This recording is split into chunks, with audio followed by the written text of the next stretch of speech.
Oi gente, tudo bem? Eu vou falar sobre o livro da Clarice Lispector, Perto do Coração Selvagem. Eu não tenho esse livro físico, eu só tenho ele aqui no meu Kindle, então eu vou deixar a foto da capa aqui do lado um pouquinho para vocês verem. Esse livro ele fala praticamente de uma personagem chamada Joana. Ela traz muita reflexão, muitos pensamentos interessantes. O livro começa com a Joana. Ela é uma menina que ela não tem a mãe dela, ela é criada pelo pai. Depois que ela é criada pelo pai, o pai dela morre, ela vai ser criada pelos tios. Depois ela vai para um internato. Quando a Joana tá ainda na companhia do pai dela, teve um aspecto nesse livro que me chamou muita atenção. Tem um momento que ela fala assim pro pai dela, falando das poesias, né, que ela cria. Ela fala assim: o sol está assim em cima das minhocas, papai, e eu fiz a poesia e não vi as minhocas. Posso inventar outra. Vi uma nuvem pequena, coitada da minhoca, acho que ela não viu. Aí o pai fala: que lindas, pequena, lindas as poesias. Como é que você faz poesia tão bonita? E ela diz pro pai: não é difícil, é só ir dizendo. Gente, nesse momento que ela fala é só ir dizendo, me veio à mente um conceito da psicanálise, que é a associação livre, que foi uma técnica criada por Freud, que o paciente tem que falar livremente tudo que vem à mente dele. O paciente fala sem censura, sem nenhum preconceito, e não precisa ter nenhuma conexão lógica. O paciente fala de qualquer forma, o que vem à cabeça, o que vem à mente, aos seus pensamentos, e ele vai falando.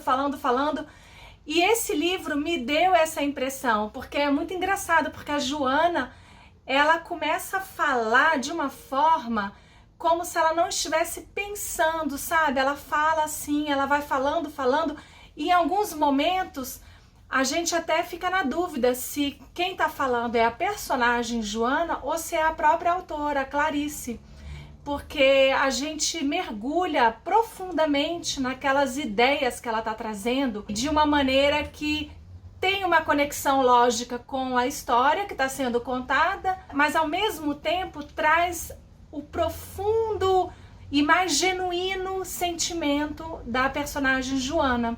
Ela é uma criancinha que questiona tudo. Outras passagens que eu achei muito interessantes no livro, ainda em contato com o pai dela manda ela brincar, né? Vai brincar, minha filha. E ela fala: já terminei. E o pai fala: mas brincar não termina. Ela fala: termina sim, tem um fim, o brincar tem um fim. Então ela questiona o brincar ainda quando ela é criança. Ela questiona a palavra nunca, porque tem um momento que o pai fala alguma coisa para ela também e ele dá como resposta nunca. E ela fala: quem foi que inventou essa palavra nunca? Ela questiona a palavra felicidade junto da professora dela. Ela pergunta para a professora o que vem depois da felicidade. E a professora fica sem conseguir responder, fala para ela que quando ela crescer ela vai compreender isso. Ela questiona o não viver, porque ela fala que o contrário de viver não é morrer, o contrário de viver é não viver. Então é muito interessante essa relação que ela faz com o não viver e com o morrer. E esses questionamentos que a Joana vai fazendo desde criança, você percebe ao longo de todo o livro. E é como se ela fosse falando e se questionando ao mesmo tempo, e como se ela encontrasse a cura para ela mesma, porque chega um determinado momento que ela comenta, né, que ela vai se levantar como um animal selvagem, né, como se ela estivesse descobrindo aquilo tudo que está lá guardado dentro dela, que ela queria gritar para o mundo. E aí, depois que a Joana vai para o internato, lá no internato ela vai ter uma paixão platônica por um professor.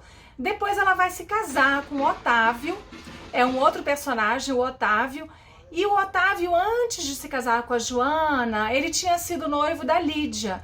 E ele vai depois se tornar amante da Lídia.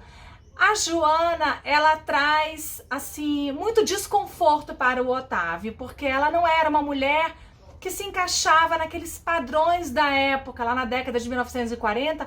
A Joana, ela era, assim, um pouquinho diferente daquilo que se chamava de normal na época. Então ela traz, assim, uma grande parte da trama desse livro é exatamente isso. É porque a Joana, ela é, de certa forma, ameaçadora para o Otávio. E a Lídia, ela já era aquela mulher mais submissa, que aceitava tudo conforme a sociedade colocava como o correto. Então, é muito interessante as frases que a Clarice Lispector traz, que a Joana fala. Por exemplo, o que eu disser soará fatal e inteiro. Deus, que tudo venha e caia sobre mim, até a incompreensão de mim mesma. Olha, que coisa profunda isso, né? Ela mesma não se compreendia para o que as pessoas esperavam e para o que ela sentia, ela se colocava em um patamar diferente. Então ela não estava encaixada naquilo que se esperava dela. É curioso como não sei dizer quem sou, sobretudo tenho medo de dizer, porque no momento em que tento falar, não só não exprimo o que sinto, como o que sinto se transforma lentamente no que digo. O que me faz agir não é o que eu sinto, mas o que eu digo.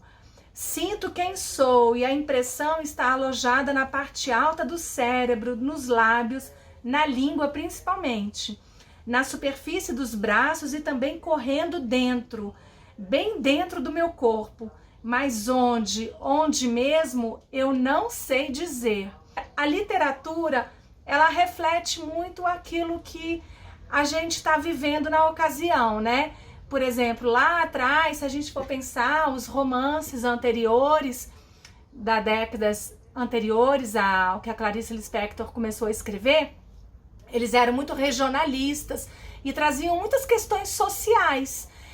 Então, a Clarice Lispector, ela vem com essa ideia mais intimista, mais subjetiva, trazendo assim as profundezas da alma da personagem, e é uma escrita que naquela época não se via, especialmente escrito por uma mulher, que não era o papel da mulher naquele momento.